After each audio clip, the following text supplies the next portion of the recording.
Ayan, magandang umaga sa ating lahat. Ang pag-uusapan nating topic ngayong araw na to ay the key component of sales presentation.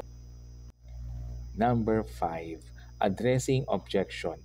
Anticipating and addressing potential objection or concerns the audience may have helped build trust and credibility.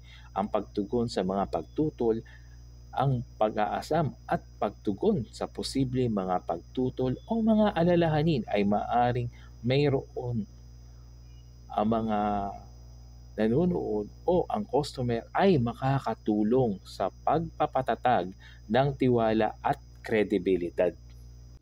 The salesperson should be prepared to respond to the question and overcome objection effectively.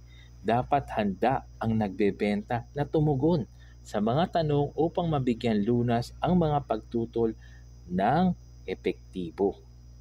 Anticipating and addressing objection effectively is crucial for overcoming resistance and building credibility with the audience.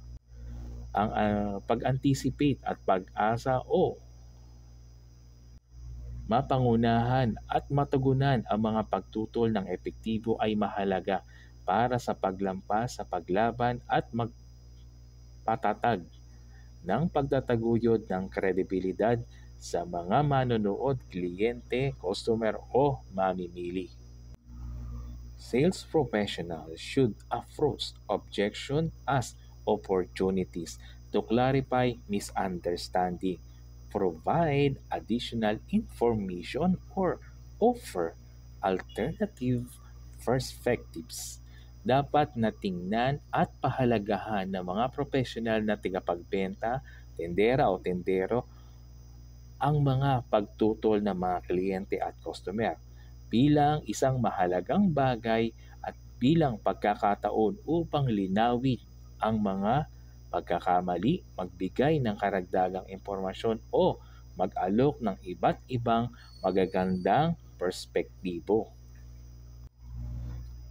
Active listening, empathy, and confidence in the value proposition are essential for handling objection gracefully and persuasively.